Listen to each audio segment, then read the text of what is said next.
I was making soup when my daughter-in-law hit me in the head with a ladle. "Who cooks like this? You are incompetent." Linda screamed while I felt the hot metal burn against my temple. My son Michael, sitting in the living room, simply turned up the volume on the television, as if he did not hear, as if it did not matter. 5 minutes later, a deafening crash came from the kitchen. Pots, plates, my body against the floor. Michael ran over there and froze in the doorframe. "Mom, what did you do?" he whispered, looking at me, lying among the rubble of my own dignity. But what none of them knew at that moment was that I still had one last card hidden, a card that would change everything. My name is Helen. I am 71 years old with hands worn by decades of kneading bread for others and a heart that until recently blindly believed in family loyalty. How foolish I was. How blind I was. 6 months ago, I buried my husband, Henry. 50 years of marriage evaporated one afternoon in April when his heart decided to give up while he was watering the geraniums in the backyard. I found him there on his knees with the hose still dripping water onto his brown shoes. From that day on, my world became silence and yellowing photographs. I was left alone in a house that was too big, surrounded by memories that hurt to touch. Michael, my only son, insisted that I move in with him and his wife. "You cannot be alone, Mom. At your age, it is dangerous." He sounded worried on the phone. I wanted to believe him. I needed to believe him. So I packed my life into 4 suitcases and left behind the house where I raised my son, where Henry and I danced in the kitchen on Sundays, where every corner held pieces of us. Michael's house was modern, with shiny floors and furniture that looked like it came out of a magazine. Linda, my daughter-in-law, received me with a smile that did not reach her eyes. "Welcome, Helen," she said, without calling me mother-in-law, without calling me mom. Just Helen, as if I were a stranger. From the first day, I knew I had made a mistake, but it was too late to go back. I settled into the guest room, a small room at the end of the hall with a window that looked out onto a dark alley. I hung Henry's photographs on the wall, arranged my gray dresses in the closet, and tried to make myself invisible. That was my new role to exist, without getting in the way. Morning started early. I woke up at 6, made coffee-made breakfast, scrambled eggs, toast, freshly squeezed orange juice. Michael came down first, always in a hurry, always looking at his phone. "Thanks, Mom," he muttered without looking up. Linda appeared later, wrapped in a green silk robe with her hair perfectly combed even at that hour. She sat at the table and reviewed every detail of my work with critical eyes. "The coffee is watery," she would say, "or the eggs have too much salt." Never a thank you, never an acknowledgement. I just nodded, smiled, and tried again the next day. I wanted to be useful. I wanted them to need me. I wanted to believe that I still had a place in my son's life. Days turned into weeks. I cleaned, cooked, washed clothes. I became a shadow moving through the house, picking up crumbs, folding towels, organizing spaces that no one else saw. Linda worked from home, always on important calls, always stressed. When something went wrong in her day, I was the easiest target. "Why did you leave this here?" she yelled at me, pointing to a cup I had forgotten on the side table. "You cannot do anything right." Michael was present in those moments, but he never said anything. He just looked away as if it were not his problem, as if I were not his mother. There were nights when I stayed awake listening to the wall clock tick every second. I wondered what I had done wrong. Where had I failed as a mother? Why did my son allow them to treat me like this? Tears fell silently on my pillow, and I dried them before dawn because I could not show weakness. I could not give them reasons to get rid of me. But that afternoon, while I was preparing the vegetable soup that Michael liked so much when he was a child, something broke. I was cutting carrots, focused on making everything perfect, when Linda entered the kitchen like a hurricane. "What are you doing?" she asked with that sharp voice I knew too well. "Soup for dinner," I replied softly without turning around. "Michael's favorite recipe." She approached, looked at the pot, and her face twisted in disgust. "This looks like pig food. How much salt did you put in? Are you trying to poison us?" Her words were daggers. I tried to explain, but she did not want to listen. She took the ladle from the pot, and before I could react, she smashed it against my head. The blow left me stunned. I felt the heat of the metal, the boiling liquid running down my hair, the throbbing pain in my temple. "Who cooks like this? You are incompetent!" Linda screamed, her voice resonating throughout the house. I staggered, holding onto the edge of the stove. From the living room, I heard the television. Michael was there. He could hear everything, and he just turned up the volume. That was the moment something inside me turned off. The physical pain was nothing compared to the betrayal of that silence. My son, the boy I carried in my womb, whom I raised with every ounce of love I had chose, the sound of a television show over my suffering. I stood there, leaning against the stove, with the ladle still dripping soup at my feet. Linda looked at me with those eyes full of contempt, waiting for me to apologize, to kneel, to beg for forgiveness for existing. But I could only think of Michael, about how the volume of the television had increased just when she screamed, about how he knew exactly what was happening and chose not to see it. "You are pathetic," Linda spat, crossing her arms. "Look at this mess. You are not even good for making a damn soup. I do not know why Michael insisted on bringing you here. You are a burden, a useless woman who just takes up space." Every word was a slap. I wanted to respond to defend myself, but my voice was trapped somewhere deep in my throat. I tried to clean, to pick up the drops of soup from the floor, but my hands were shaking. My head throbbed where the ladle had hit. Linda left the kitchen with furious steps, and I was left alone between the steam and the silence. 5 minutes. That was all it took for me to make a decision. I looked at the pots lined up on the stove. I looked at the dishes piled in the rack. I looked at that kitchen I had cleaned every day for months, trying to earn a place in this house that was never mine. And something inside me simply exploded. It was not planned. It was not calculated. It was pure survival instinct. I took the biggest pot, the one containing the soup she had criticized so much, and emptied it into the sink. The hot liquid went down the drain with an almost violent sound. Then I took another pot and another one.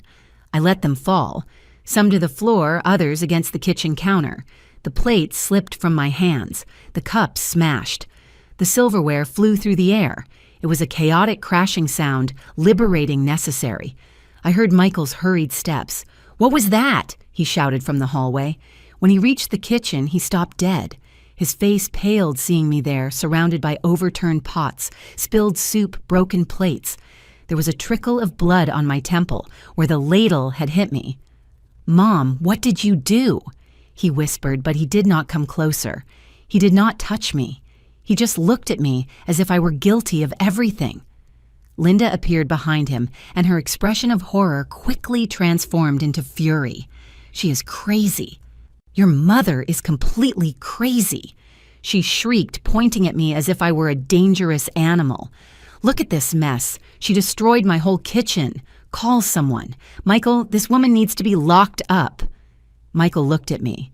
I looked back at him, waiting for him to say something to defend me, to at least ask why I had done this. But he just shook his head, disappointed, ashamed. "Mom, why? Why do you do these things? Why?" I repeated, and my voice sounded hoarse, broken. "Your wife hit me with a boiling ladle. Michael, she hit me. And you turned up the volume on the television." The words came out like knives. He blinked confused, or maybe pretending confusion. "I did not hear her, Mom. I did not.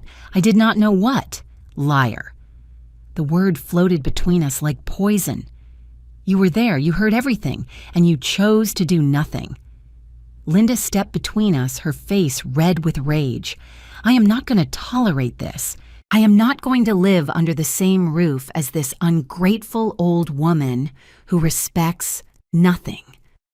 Michael, you have to choose.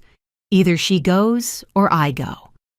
The silence that followed was worse than any scream. I looked at my son, begging him with my eyes to choose me to remember who raised him, who spent sleepless nights when he had a fever, who worked 2 jobs to pay for his college. But Michael looked at the floor, hands in his pockets, defeated. "I am sorry, Mom," he muttered finally, "but I think it is better if you look for another place. This is not working. You are causing problems. You need to leave." The world stopped. My heart stopped. Everything stopped. "Are you kicking me out?" I asked, although I already knew the answer. "Your wife hits me, and you kick me out. It is not like that, Mom. It is just that Linda and I need our space. You need your independence. It will be better for everyone." He spoke with rehearsed phrases, empty words that someone else had put in his mouth. My son was no longer there. Only a stranger with his face remained. "When?" I asked, feeling the tears starting to burn behind my eyes. "Tomorrow morning. I will call you a taxi. You can stay in a hotel while you find something permanent. I will help you with some expenses at the beginning." He was firing me like an employee. He did not even have the courage to look me in the eyes. That night, I did not sleep. I sat on the edge of the bed looking at Henry's photographs, wondering what he would say if he could see me now. I packed my things, slowly folding every garment with care, as if external order could contain the internal chaos. At dawn, I heard the taxi horn. Michael was waiting for me at the door with $200 in his hand. "So you can get settled," he said, unable to hold my gaze. I did not hug him. I did not say goodbye. I just took the money, loaded my suitcases, and left that house without looking back. The taxi driver asked me where I wanted to go. I had no answer. To any cheap hotel, I told him finally. He took me to a place on the outskirts, one of those roadside motels with flashing neon signs and carpets that smelled of dampness. The room cost $30 a night. I did the math mentally. With $200, I could survive less than a week. The hotel room was small, with stained beige walls and a bed that squeaked every time I moved. There was a window looking out to the parking lot where cars entered and left at all hours of the night. The neon light from the sign blinked every few seconds, dyeing everything in a sickly, reddish glow. I sat on that bed, and for the first time in months, I cried without holding back. They were not silent tears. They were deep sobs coming from somewhere dark in my chest, years of accumulated pain, of swallowed humiliations, of unspoken words. I cried for Henry, who had gone, leaving me alone in a world I no longer recognized. I cried for Michael, the boy who once hugged me and called me his hero. I cried for myself, for the woman I had been, and who now did not know who she was. When the tears dried, only emptiness remained.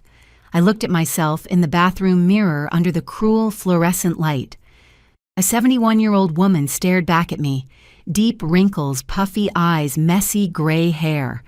There was a purple mark on my temple where the ladle had hit me. I touched the wound gently and felt how the physical pain was almost a relief compared to the other pain, the one that had no name. The days began to blur. I stayed in the room all the time, watching television without really seeing it, eating the minimum. I only went out to buy something from the vending machine in the hallway. Saltine crackers, instant coffee, granola bars. Once the machine swallowed my last $2 without giving me anything in return. I stood there watching the money disappear and felt it was a perfect metaphor for my life. I sent messages to Michael. At first, I tried to be dignified. "Son, I need to talk to you." Nothing. Then I tried to be more direct. "Michael, I am running out of money." Silence. Finally, I stopped trying. The messages were marked as read, but there was never an answer. It was like screaming into a bottomless pit. A week later, the money ran out. The hotel clerk, a man in his 40s with a prominent belly and tired eyes, knocked on my door. "Ma'am, I need you to pay or vacate the room." His voice was not cruel, just professional, indifferent. I explained my situation. I begged him for one more day, but he just shook his head. "I am sorry, ma'am." Those are the rules. I packed my suitcases again, 4 suitcases that now weighed like corpses. I dragged them through the parking lot under a burning sun, not knowing where to go. I walked for hours. My feet hurt, my hands had blisters from carrying so much weight, but I kept moving because stopping meant accepting that I had nowhere to arrive. I ended up in a square near downtown. There were metal benches under the trees, pigeons pecking at crumbs, children playing on the swings. I sat on a secluded bench and watched life continue as if I did not exist. A woman passed with her small daughter. The girl looked at me with curiosity, but her mother pulled her hand and sped up as if poverty were contagious. That was my first night sleeping on the street. I did not really sleep. I sat hugging my purse, jumping at every noise. There were other homeless people in the square, men, mostly who huddled under cardboard. One of them approached and offered me a piece of hard bread. "Eat it. Grandma, you have to take care of yourself here." I took the bread with shaking hands and thanked him. He nodded and walked away, dragging a bag full of cans. The days turned into a routine of survival. I looked for food in dumpsters behind restaurants. At first I was disgusted, I was ashamed, but hunger is stronger than pride. I found bread from the day before, bruised fruits, leftovers people had left on their plates. I ate hidden in alleys where no one could see me. There was a church a few blocks away where they served soup on Tuesdays and Thursdays. I stood in line with dozens of other people, all with broken stories written on their faces. A young volunteer served me the bowl with a compassionate smile that made me feel even smaller. "God bless you, ma'am," she said. I just nodded, unable to form words. The nights were the worst. Cold, long, full of fear. I lay on the bench with my suitcases around me, using my sweater as a blanket. I heard sirens in the distance, occasional screams, the constant rumble of the city that never slept. I thought about Michael lying in his comfortable bed in his heated house while I shivered under the stars. I wondered if he thought of me, if he cared, if he knew his mother was sleeping on the street. One early morning, a police officer woke me with his flashlight. "Ma'am, you cannot be here. You have to move." I explained that I had nowhere to go. He sighed, tired of hearing stories like mine. "There's a shelter 6 blocks away. Go there." He gave me the address and left. I tried to go, but the shelter was full. "Come back tomorrow early," they told me. Always tomorrow, always waiting, never now. 2 weeks went by like that, or maybe 3. I lost count. The days blended into a fog of exhaustion and hopelessness. My clothes were dirty, my hair greasy, my skin covered in grime. I had become one of those invisible people that others avoided looking at. A statistic, a shadow. But in the middle of all that suffering, something strange happened. I started to remember things I had forgotten. I remembered that before marrying Henry, I wanted to study literature. I remembered that I once won a poetry contest in school. I remembered that there was a time when I had dreams of my own before becoming a wife, a mother, a grandmother, a shadow. One afternoon, while searching through my suitcases for some clean clothes, I found an envelope I did not remember packing. It was old yellowed with my name written in Henry's unmistakable handwriting. My heart skipped a beat. I opened it with shaking hands. Inside was a letter and several folded documents. The letter began with "My dear Helen." I recognized immediately when he had written it. It was from 2 years ago when Henry had been hospitalized for pneumonia.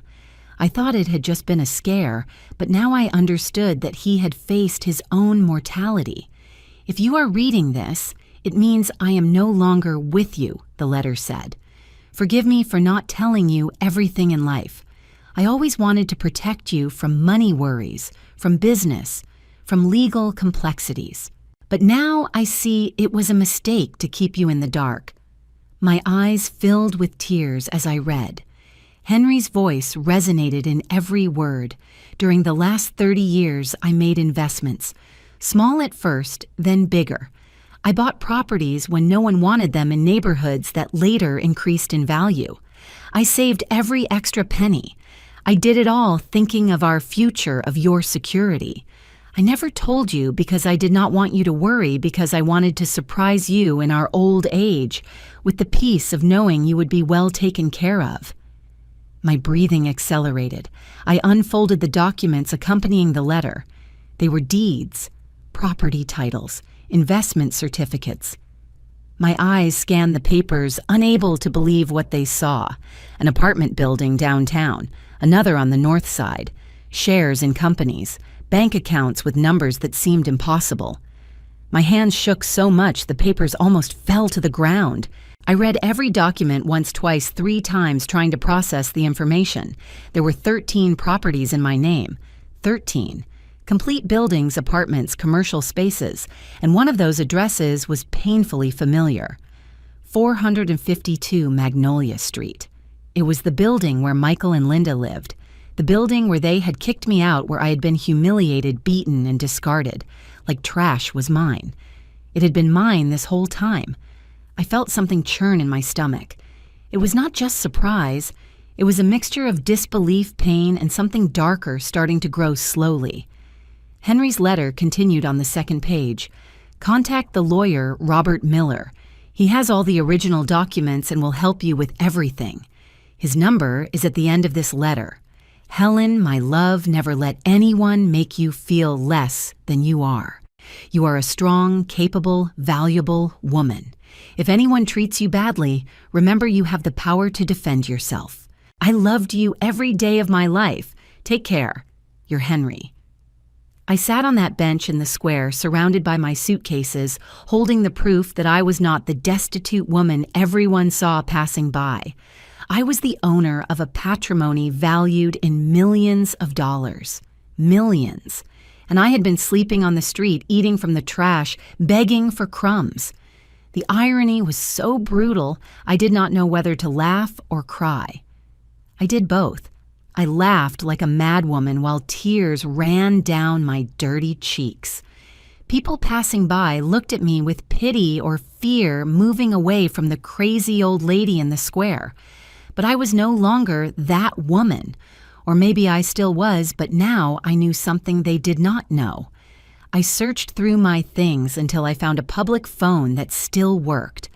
I dialed lawyer Robert Miller's number with trembling fingers. It rang 3 times before a professional voice answered. "Miller and Associates. How can I help you? I need to speak with lawyer Robert Miller. It is about Henry Smith." My voice sounded hoarse, broken, from weeks of barely using it. There was a pause. "Who is speaking, please? I am Helen Smith, Henry's widow." Another pause, longer this time. "Mrs. Smith, we have been trying to contact you for months. Where are you? Mr. Miller needs to see you urgently."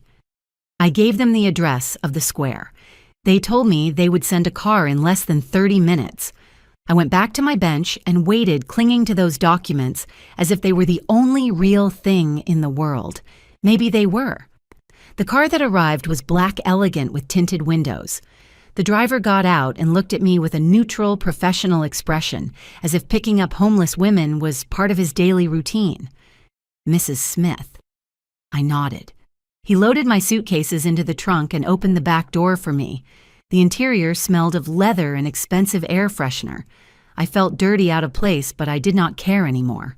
The law firm was in the financial district in one of those glass buildings reflecting the sky. We went up in a silent elevator to the 15th floor. The receptionist looked me up and down but said nothing. She just pointed down a hallway. "Lawyer Miller is waiting for you in his office." Robert Miller was a man in his 50s with perfectly combed gray hair and thin-rimmed glasses. He stood up when I entered, and for a second I saw surprise on his face, seeing my state. But he quickly replaced it with a professional expression. "Mrs. Smith, please take a seat. Can I offer you water, coffee?" "Water, please." My voice was barely a whisper. He poured a glass from a crystal pitcher and handed it to me. I drank as if I had gone days without water, which in a way was true. "Mrs. Smith, we have tried to locate you since Mr. Henry passed away. We left messages at your old house. We sent letters. Your son told us you had moved, but did not provide us with contact information." My son. The words came out bitter. My son kicked me out of his house 3 weeks ago. I have been living on the street. The lawyer frowned. I understand. I am very sorry to hear that, but I want you to know that your financial situation is very solid. Your husband was an extremely foresightful man. Have you reviewed the documents he left you? I took the crumpled envelope from my purse and put it on the desk. I found them yesterday. I do not understand everything they say. Robert reviewed them carefully. So I see. These are duplicates. I have the original certified ones here. Let me explain your current situation, Mrs. Smith. You are the owner of 13 properties in the city valued at approximately $8 million in total. Additionally, you have investments in funds and stocks worth an additional $2 million. Your husband also left you 3 bank accounts with available cash of approximately $500,000. The numbers floated in the air like something unreal. $10 million. $10 million. And I had been looking for food in dumpsters. It cannot be real, I whispered. It is completely real, Mrs. Smith. And there is something else you should know. One of the buildings you own is on Magnolia Street, number 452. According to our records, your son, Michael Smith, and his wife, Linda, occupy apartment 301 in that building. That is correct. I nodded slowly. That is correct. Then you should know that they have been living there under a reduced rent contract your husband granted them 5 years ago. They paid barely $400 a month for an apartment that would be worth $2,500 on the market. It was a family favor Mr. Henry granted them, $400. Michael was paying $400 to live in a luxury apartment thanks to his father's generosity, and he had kicked me out to the street. He had left me with nothing. The lawyer continued talking, explaining details about taxes, property management, but I was barely listening. My mind was processing something else. Can I cancel that contract? I asked, suddenly interrupting him. Robert stopped and looked at me intently. You are the owner, Mrs. Smith. You can do whatever you wish with your properties. However, there are legal procedures we must follow. You cannot simply kick them out without notice. I do not want to kick them out yet.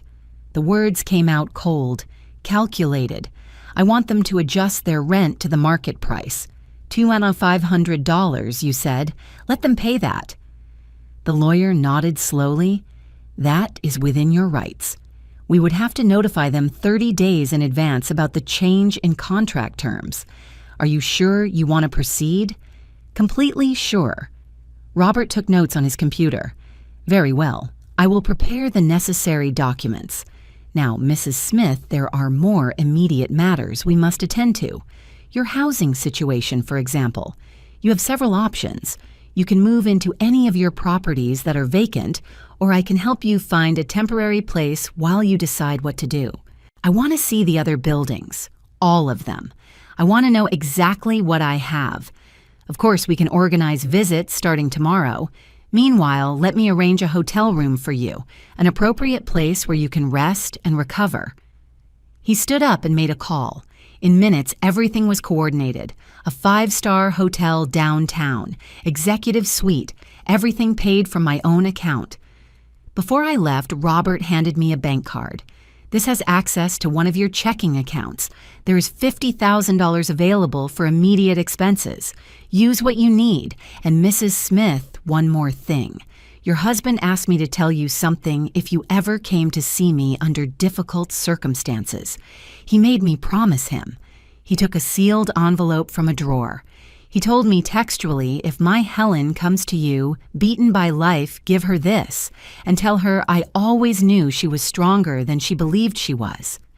I took the envelope with hands that no longer shook so much. I opened it right there in front of Lawyer Robert. It was another letter from Henry, this one shorter, written in black ink on thick paper. My love, if you are reading this, it means someone hurt you enough for you to seek help. I know your pride. I know how hard it is for you to ask for anything, but I want you to know one thing. I built all this for you. Every property, every investment, every penny saved was thinking of the day when I would no longer be there and you needed to defend yourself. Do not let anyone, not even our own blood, make you feel small. You are giant. Helen, you always were. Now prove it." Tears ran down my cheeks as I read. Robert had the delicacy to look away, pretending to check some papers. I folded the letter carefully and put it with the other one. Henry had known. Somehow he had known that one day I would need this, that I would need a shield armor, a castle of my own. The hotel was everything my life had stopped being. Soft carpets, sheets that smelled of lavender, a bathroom with a marble tub. I stood in the middle of the suite for several minutes just looking. It seemed unreal. 24 hours ago, I was sleeping on a park bench. Now I was in a room that cost $300 a night. The first thing I did was take a bath. I filled the tub with hot water to the brim and submerged myself completely. The water turned dark with the grime of weeks. I scrubbed my skin until it hurt.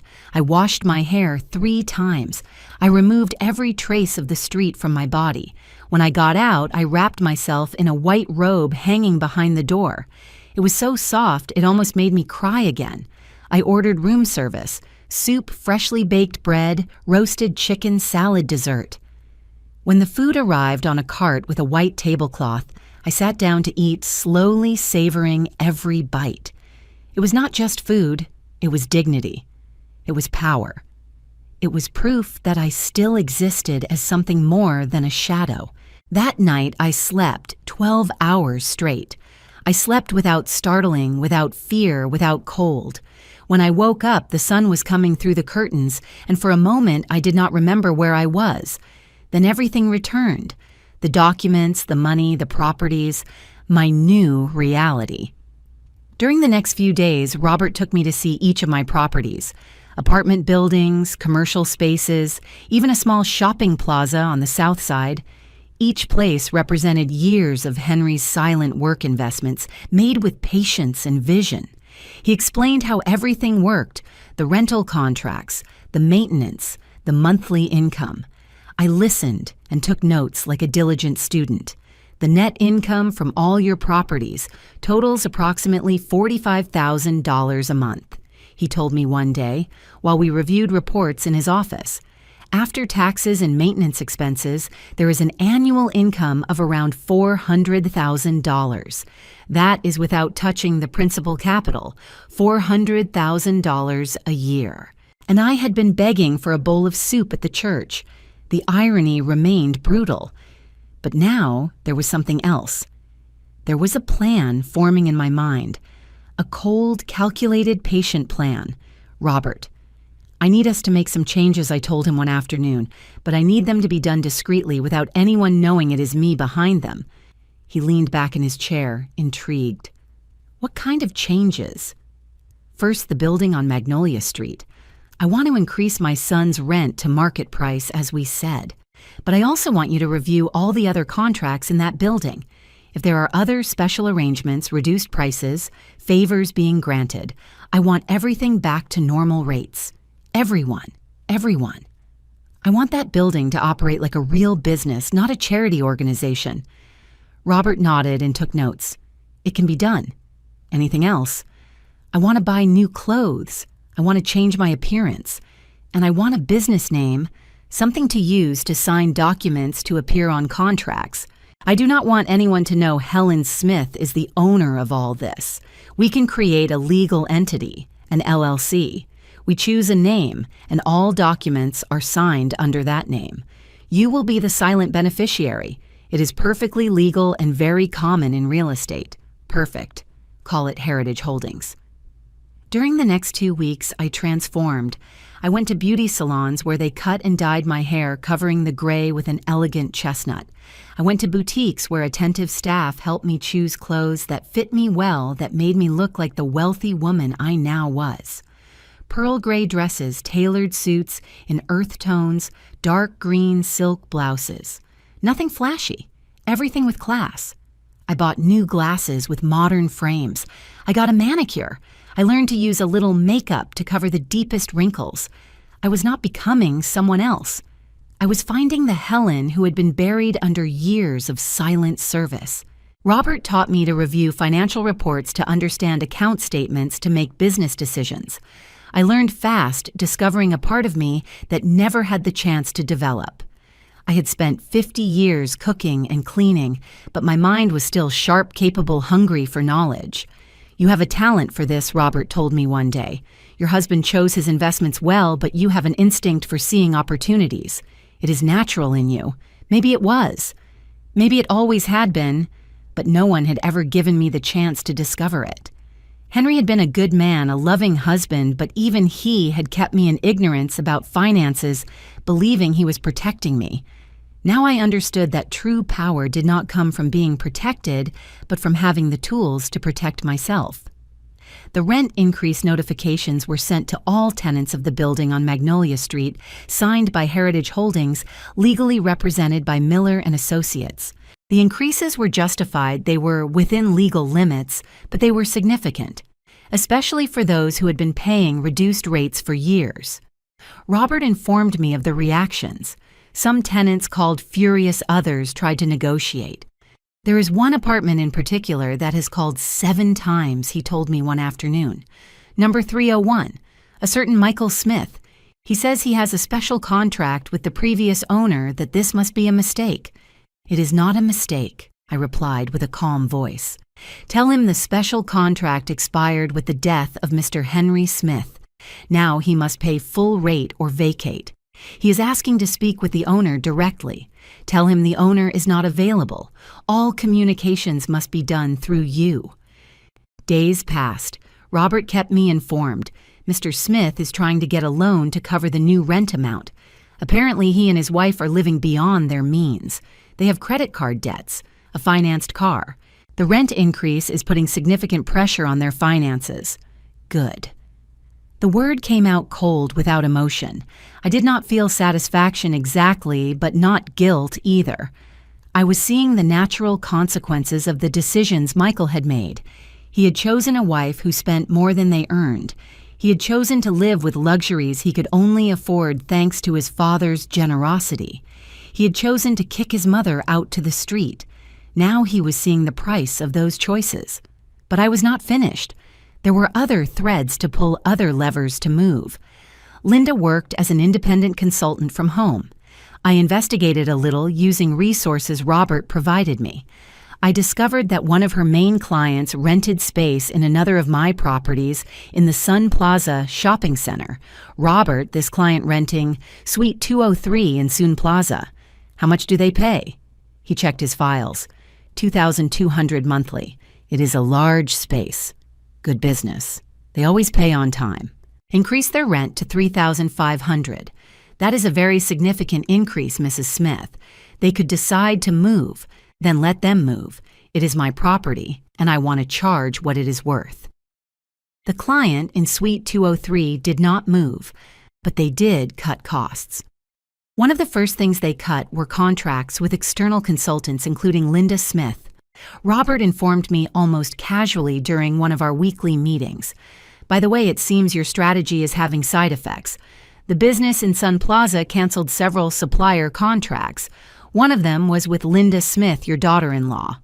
I said nothing. I just nodded and continued reviewing other documents. But inside, I felt something close to satisfaction. It was not revenge yet. It was justice. It was the universe realigning, taking away unearned privileges, balancing the scale. Weeks passed. I continued living in the hotel, studying, learning, transforming. I enrolled in online courses on property management. I read books on personal finance I never had time to read before. I met with other property owners Robert knew, listening to their stories, absorbing their experience. One afternoon, while drinking coffee on the hotel terrace, Robert called me. "Mrs. Smith, there is a situation you should know about. Your son Michael requested a hearing with the building administration. He is 2 months behind on rent. According to standard policies, we have the right to initiate eviction procedures. How much does he owe? $5,000 total, plus late fees. $6,200 total. $6,200. I could pay it with the money I carried in my purse at that moment, but I would not. Proceed with the eviction following all legal protocols, of course. Are you sure? Once we start, the process is public. It is filed in the courts. It will appear on his credit history. I am completely sure. That night, I could not sleep. Not out of guilt or regret, but from a complex mix of emotions I did not know how to name. I stood in front of the bathroom mirror looking at the woman staring back.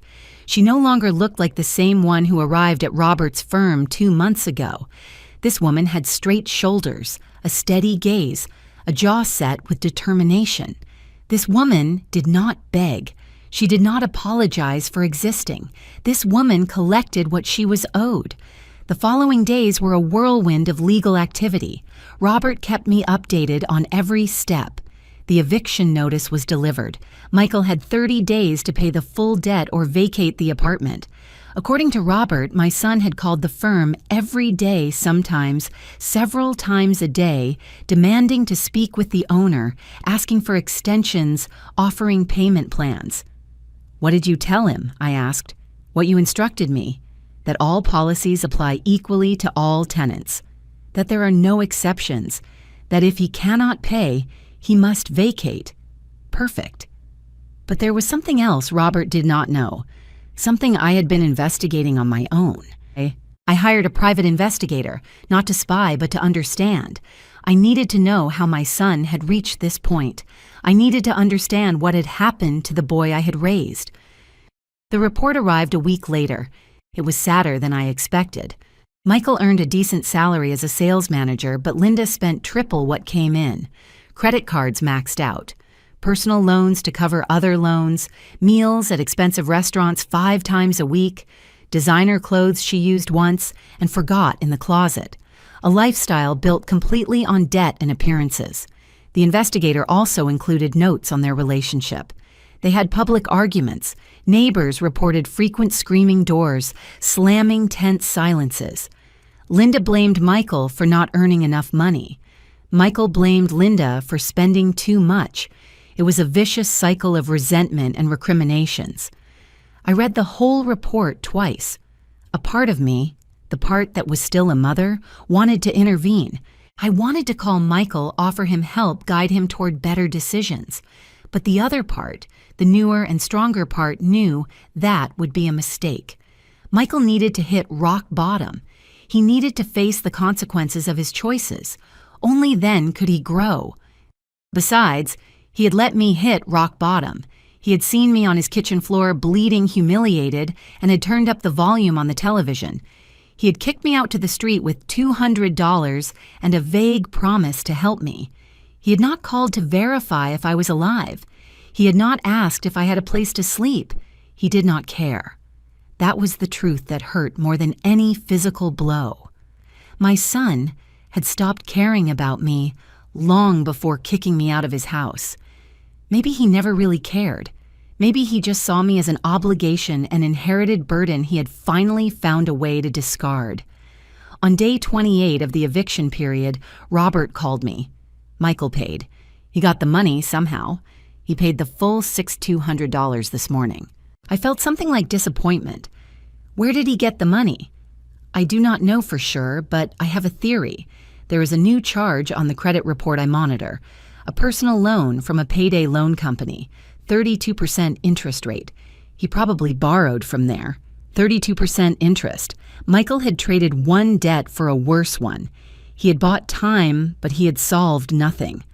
I understand. Keep monitoring. Let me know of any changes. 2 weeks later, the next rent payment arrived. Or rather, it did not arrive. Michael was late again. This time, I did not wait. Start the eviction process immediately, I told Robert. No additional warnings. We apply the rules to the letter.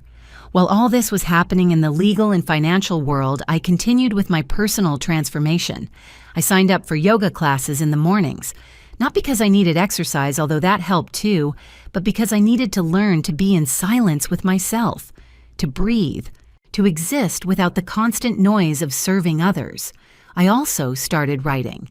I bought a brown leather notebook and an elegant pen, and I wrote every night before sleeping. Not exactly a diary, but reflections, thoughts on who I had been, who I was now, who I wanted to be. I wrote about Henry, about our years together, about the things I never told him. I wrote about Michael, about motherhood, about how love is sometimes not enough. One afternoon while writing on the hotel terrace, an older woman sat at the table next to mine. She must have been 80, maybe more, with perfectly arranged white hair and piercing blue eyes. "Excuse me for bothering you," she said with a soft voice, "but I have seen you here several times. Always writing, always alone, and you remind me of myself some years ago." I smiled politely, hoping it was a preamble to sell me something or preach to me. But she just continued. "I also went through a transformation late in life. After my husband died, I discovered I did not know who I was without him. I had been a wife, mother, grandmother, but never just myself, so I had to learn it. Is that your case too?" Her words hit me with uncomfortable precision. "Something like that," I admitted. "The hard part is not discovering who you are," she said, looking toward the horizon. "The hard part is giving yourself permission to be it, especially when the person you discover is not who others expect you to be." She looked directly at me. "But it is worth it. Completely worth it." She got up, patted me on the shoulder, and left. I never knew her name. I never saw her again. But her words stayed with me, resonating somewhere deep. She was right. The hard part was not discovering who Helen was without Henry, without Michael, without the role of sacrificed mother. The hard part was giving myself permission to be that person, a person who charged what she was worth, a person who did not forgive automatically, a person who set boundaries and made them respected. The eviction process moved forward relentless. Robert sent me updates every 2 days. Michael had hired a cheap lawyer who tried to find technicalities to delay the inevitable. They argued the rent increase had been excessive, that certain protocols were not followed, that they deserved more time. But Robert had done everything to the letter. Every document was in order. Every notification had been delivered correctly. There was no escape. The eviction hearing is scheduled for next Thursday, Robert informed me one afternoon. It is a formality. With the documentation we have, the judge will rule in our favor. Your son will have to vacate within a maximum of 10 days after the ruling. "I will be there," I said suddenly. Robert raised his eyebrows, surprised. "At the hearing?" "It is not necessary, Mrs. Smith. I can represent you completely. In fact, it is better if you are not present. It maintains your anonymity. I want to be there in the room, but not as an involved party, just as an observer. Is it possible?" He thought for a moment. "Eviction hearings are public. Anyone can enter and sit on the back benches. As long as they do not recognize you, there is no problem." Thursday arrived with a gray sky threatening rain. I dressed carefully, choosing a dark gray tailored suit and an ivory silk blouse. I pulled my hair back in a low bun, put on my new glasses, a little discreet makeup. I looked in the mirror and saw a woman Michael would not recognize.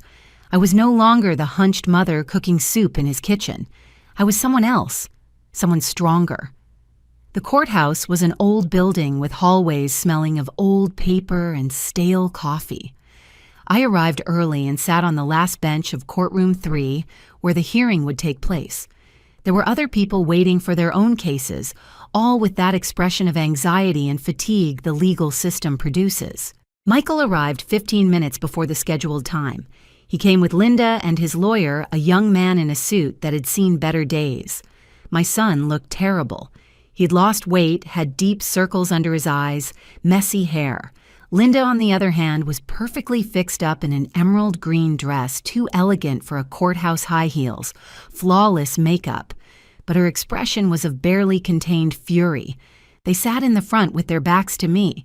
I watched them like someone watching a play, distant, analytical. Linda whispered things in Michael's ear, sharp gestures, clearly annoyed. He just nodded, defeated, without the energy to argue. His lawyer reviewed papers with a worried expression. Robert arrived exactly on time, impeccable, in his black suit leather briefcase in hand. He did not look at me, just as we had agreed. He sat on the other side, organized, confident. He knew his trade and knew he had a solid case. The judge entered a woman in her 60s with a severe expression and efficient movements. Case number 3478 Heritage Holdings versus Michael Smith, announced the clerk. Michael's lawyer stood up first. He argued that the rent increase had been excessive, that his client had lived in the apartment for 5 years with a good payment history, that he deserved special consideration. His voice sounded unconvincing even to himself. He knew he was losing. Robert stood up calmly. He presented the documents, the original contract, the increase notifications, the late payment notices, everything perfectly ordered. He explained that the special contract had been a courtesy of the previous owner, now deceased, and that the new administration had decided to normalize all rents to market price. Completely legal, completely justified. Furthermore, Your Honor continued, Robert, the defendant, not only refused to pay the new rent amount, but accumulated 2 months of arrears. He paid under pressure of eviction on one occasion, but fell back into default immediately. This demonstrates a pattern of inability or lack of will to fulfill his contractual obligations. The judge reviewed the documents in silence. She looked at Michael. Mr. Smith, is it correct that you currently owe 2 months of rent under the new terms? Michael stood up with difficulty. Yes, Your Honor. But it is just that the increase was so sudden. We did not have time to adjust. If you could give us an extension just 3 months to... Mr. Smith, the judge, interrupted him with a firm tone. You were notified 30 days in advance about the change of terms, which is what the law requires. You had enough time to adjust or look for another place. Do you have the money owed at this moment? Michael looked at his lawyer, then at Linda, then at the floor. No, Your Honor. Not at this moment. Then I have no other option than to rule in favor of the plaintiff. Mr. Smith, you have 10 days to vacate the property. If you do not do so, voluntarily, forced eviction will proceed. Next case. The gavel hit the table. It was all over in less than 20 minutes. Michael stood paralyzed in his spot as if he could not process what just happened. Linda exploded. This is unfair. You cannot do this. We have rights, she yelled toward the judge. But it was too late. The next case was being announced. Her lawyer took her by the arm, trying to get her out of the room before she was accused of contempt. Linda resisted, shouting incoherent things about corruption and abuse. Michael followed her in silence, dragging his feet, the very image of defeat. They passed by my bench without looking at me. I was just another person in the room, invisible, irrelevant. I followed him with my gaze until they left. Then I stayed seated a few minutes more, letting the quiet settle. I had won. Legally, formally, I had won. But I did not feel the euphoria I expected. Only a kind of emptiness, like after a storm. I left the courthouse through a side door. Robert had told me he would wait for me at a nearby cafe. I found him at a back table already with 2 cups of coffee poured. Well, he said when I sat down, it went as we planned. Yes. How does it feel? I thought about the question. How did I feel? Strange, I admitted finally, as if I had closed a door, but I still do not know what is on the other side. Robert nodded with understanding. What you did today was not cruel, Mrs. Smith. It was just fair. Your son made decisions that brought him here. You simply let him face the natural consequences of those decisions. I know. Rationally, I know. But he is still your son, he finished. That never changes. Not even when they change. We drank coffee in silence. Robert did not pressure me to talk more. He was good at that, at knowing when silence was more useful than words. After a while, he took a folder out of his briefcase. I have to show you something. It arrived this morning. A request from one of your other tenants in the Magnolia building. I opened the folder. It was a handwritten letter addressed to Heritage Holdings. It was written by a woman named Martha Gonzalez, tenant of apartment 105. She explained she was a single mother with 2 children working as a nurse on the night shift, that she had always paid her rent on time. She asked very respectfully if it was possible to reconsider the rent increase in her case, or at least stagger the increase over several months. She attached copies of her pay stubs, income proof reference letters from her employer. I read the letter twice. "What do you think?" I asked Robert. "It is your decision.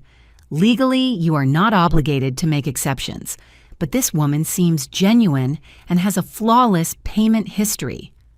I thought about Martha Gonzalez, whom I did not know working night shifts to support her children.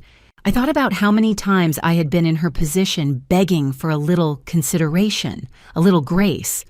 Accept her proposal, stagger the increase over 6 months, and tell her that if she continues paying on time, we will consider keeping her rent below market permanently. Robert smiled slightly. "That is very generous. It is not generosity. It is recognizing the difference between someone who is genuinely struggling and someone who is just evading responsibility." I signed the approval right there. It was a line I had decided to draw. I would be tough on those who hurt me, on those who abused unearned privileges. But I would not become the kind of person who ignores real suffering. I would not become Linda. The following days were tense. Robert informed me of Michael's desperate attempts to reverse the decision. He had appealed, which would only delay things a week more. He had tried to get additional loans, but his credit was already destroyed. He had put ads up selling furniture, electronics, anything of value. The appeal was rejected in 3 days. The appeals judge did not even require a hearing. He just reviewed the documents and confirmed the original ruling. Michael now had less than a week to vacate. According to the private investigator who was still monitoring the situation, my son and Linda had started packing, but the arguments between them had intensified dramatically. Neighbors report screaming every night, the investigator informed me by phone. Yesterday, Mrs. Linda left the building with 2 suitcases and left in a taxi. She has not returned. Apparently, she is staying with a friend. And Michael, he is still there, alone, packing. One of the neighbors says she saw him crying in the hallway last night while carrying boxes to the elevator. The image hurt me more than I expected. My son, alone, crying while packing the remains of his life. But I did not call. I did not intervene. This had to happen. He needed this breaking point. 2 days before the eviction deadline, Robert received an unexpected call. It was Michael, he told me when we met that afternoon. He wants to speak with the owner of the building. He says he has something important to say. He is begging for a meeting. What did you tell him?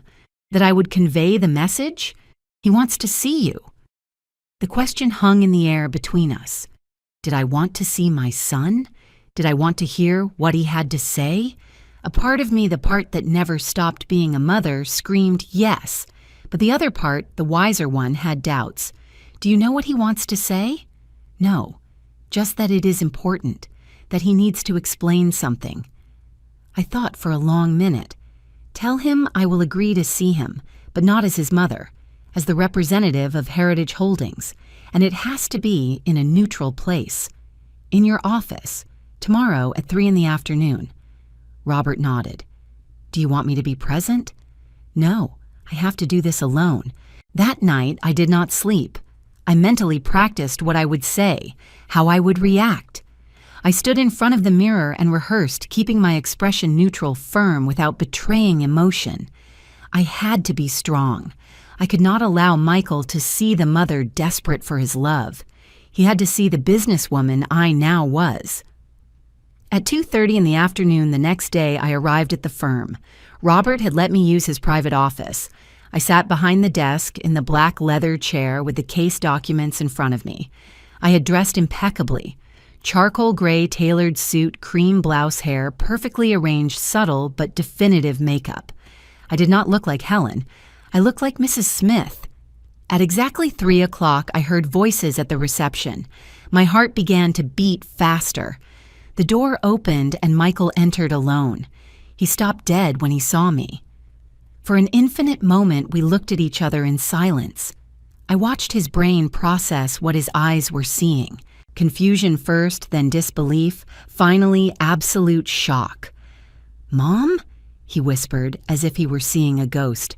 "Sit down." "Michael?" My voice came out cold-controlled. It was not a mother's voice. It was an owner's voice. He staggered toward the chair in front of the desk, unable to look away from me. No, I do not understand. What are you doing here? Why are you dressed like that? Where have you been? I looked for you, Mom. I called you, sent messages. Lie. The word cut the air like a knife. I checked my messages. 0 calls. 0 messages. After kicking me out of your house, you never contacted me again. He opened his mouth, but no words came out. His eyes filled with tears. Linda said it was better to give you space, that you were angry. That with time, Linda said. I repeated with an icy tone. Michael, since when did you let your wife make decisions about your relationship with your mother? It was not like that. Things were complicated. The money, the work. Linda was stressed. Linda.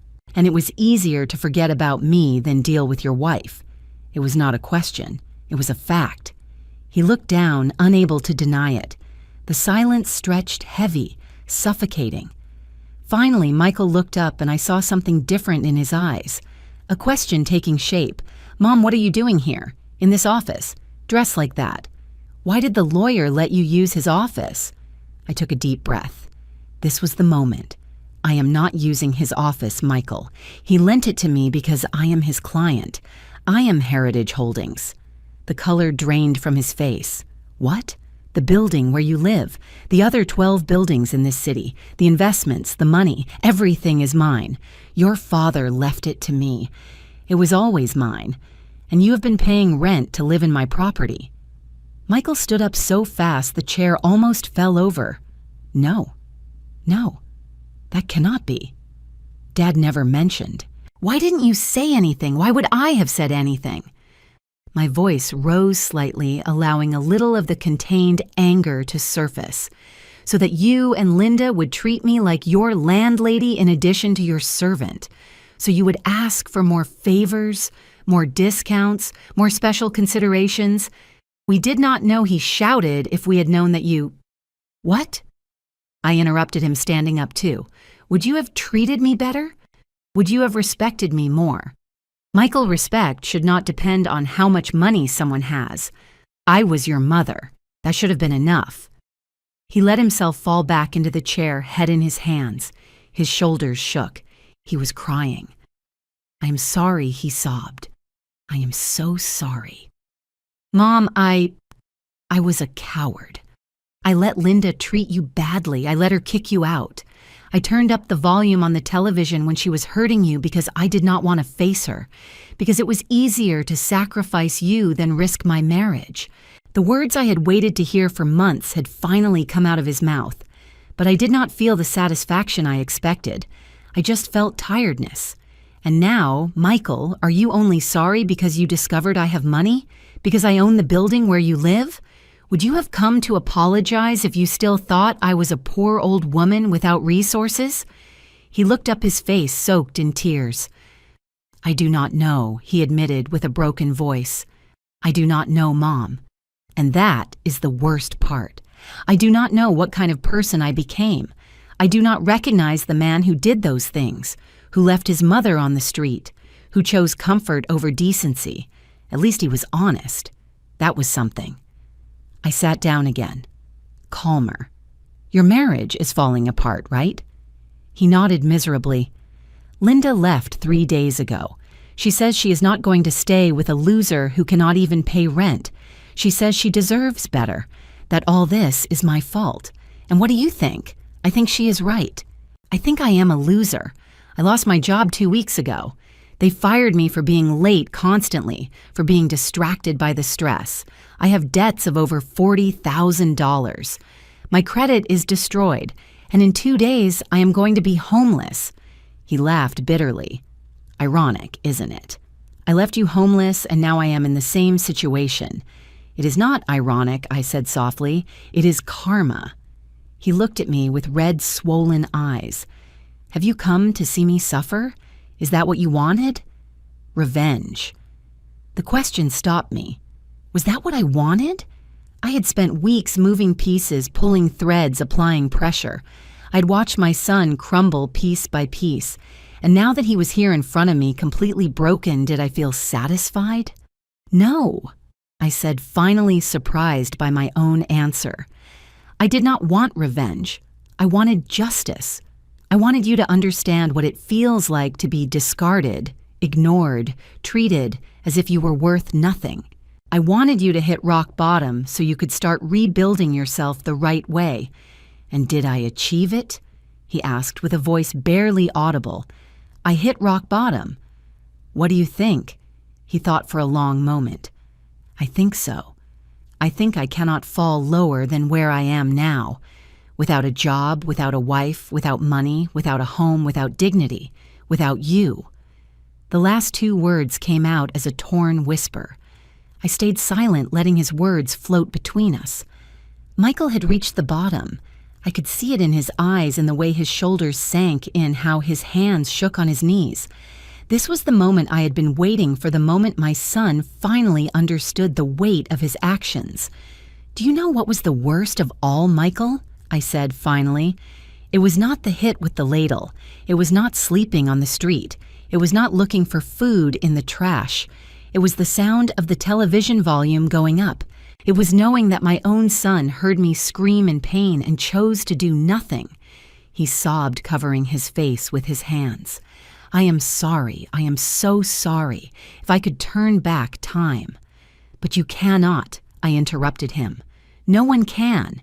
We can only decide what to do with the time we have left. Michael looked up, hope and fear mixed in his expression. What? What is going to happen now? I leaned back in the chair, studying him. My son, the baby I had carried in my arms, the boy who ran to me when he fell, the teenager who hugged me before leaving for college, all that was still there, buried under bad decisions and cowardice. But the man who had betrayed me was also there. Both versions were real. The eviction proceeds, I said firmly. I am not going to cancel it. You need to leave that apartment. You need to leave that life behind. His face crumbled. I understand. I have no right to ask you for anything. Just can I ask you something? Where were you all these months? How did you survive before discovering the properties? I told him. Not everything, but enough. The nights in the square, the hunger, the cold, the machine that swallowed my last dollars. Every word was a dart I saw sticking into him. He needed to hear it. He needed to understand the full cost of his abandonment. When I finished, Michael was crying openly without trying to hide it.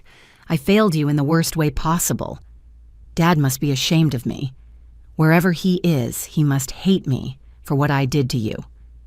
Your father loved you, I said softly, even when you made mistakes. But he also knew that real love sometimes means letting people face the consequences of their actions. That is why he built this legacy for me, so I would have the resources to defend myself if I ever needed to. Are you ever going to forgive me? The question hung in the air. The truth was, I did not know. I do not know, Michael. Forgiveness is not something I can force. It is not a switch I turn on because you finally apologized. It is a process. And first, I need to see real change, not just pretty words born of desperation. He nodded, wiping tears with the back of his hand. What can I do? How can I show you I have changed? It is not about showing me anything. It is about you becoming the man you want to be, the man your father would have been proud to call son. I stood up, indicating the meeting was over. You have 2 days to vacate. Use that time wisely. Michael stood up slowly, as if every movement cost him enormous effort. At the door, he stopped and turned. Mom, one last thing. When I find a place to stay, when I manage to fix my life, can I call you, even just to know you are okay? I thought about my answer carefully. You can try, but I do not guarantee I will answer. Not until I see actions. Not just words. He nodded, accepting the terms. Thank you for seeing me, for listening to me. I know I did not deserve it. And he left. I was left alone in the office, feeling the weight of what just happened.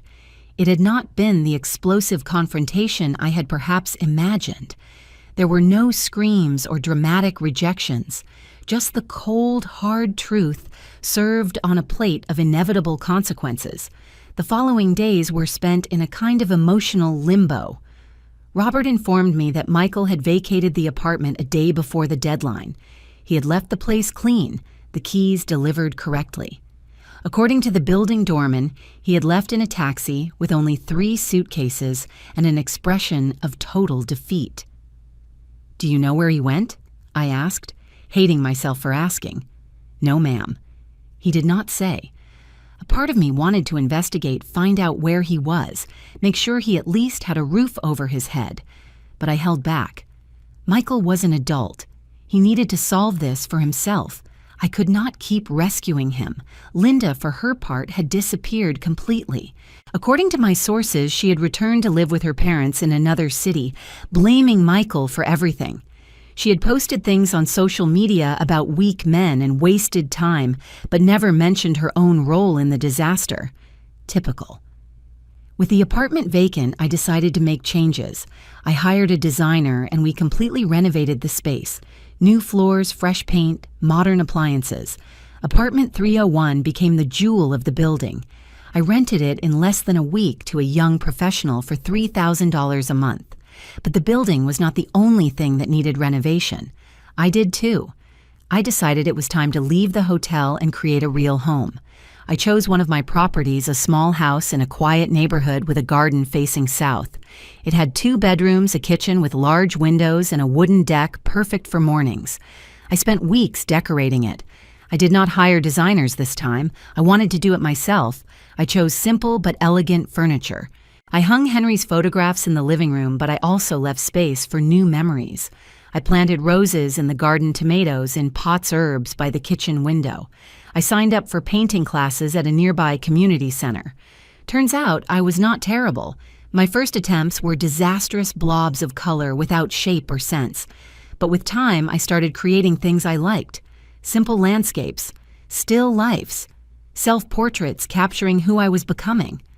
I also started volunteering at the shelter I had tried to visit that terrible night when I had nowhere to go. I served food twice a week. I listened to stories of other homeless people, understanding that each had their own path to despair.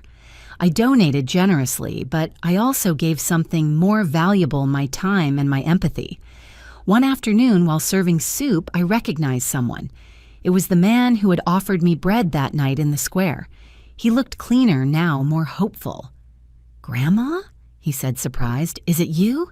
You different." "I am," I replied, smiling. I found myself. 3 months passed without news from Michael. He did not call. He did not write. Part of me was relieved. Another part felt his absence like a wound that did not quite close. But I kept going. I kept building my life, discovering who Helen was, beyond being a mother, a wife, a shadow. Then one Saturday morning, while watering the roses, my phone rang. Unknown number. I hesitated before answering. "Hello, Mom?" Michael's voice, but different, firmer. "It is me. I know you said you might not answer, but I needed to try." My heart beat faster. "Where are you?" "In a small apartment on the other side of the town. Nothing fancy, just a studio. But it is mine. I pay for it with my new job. I am working in a warehouse.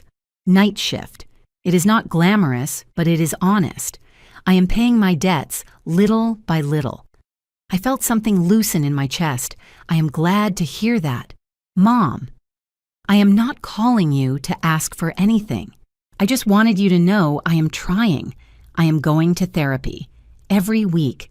I am working on understanding why I made the decisions I made, why I let Linda turn me into someone I do not recognize. That is good, Michael.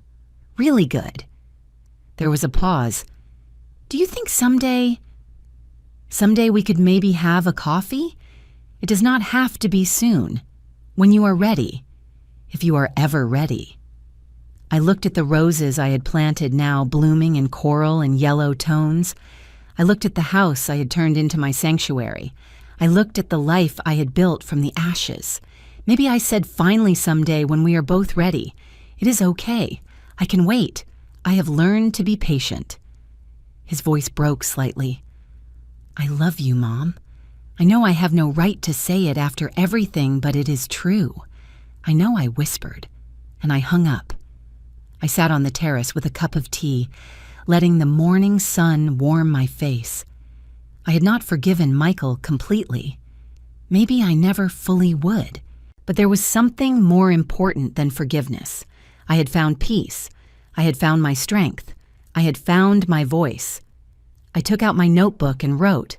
I learned to forgive myself for waiting so long to defend myself. I learned that self-love is not selfishness. It is survival. It is dignity. It is the foundation upon which everything else is built. The wind moved the leaves of the trees. A bird sang somewhere nearby. And I, Helen Smith, 71 years old, owner of 13 buildings, survivor of betrayal and abandonment, woman reborn from her own ashes, simply existed, complete, free, mine.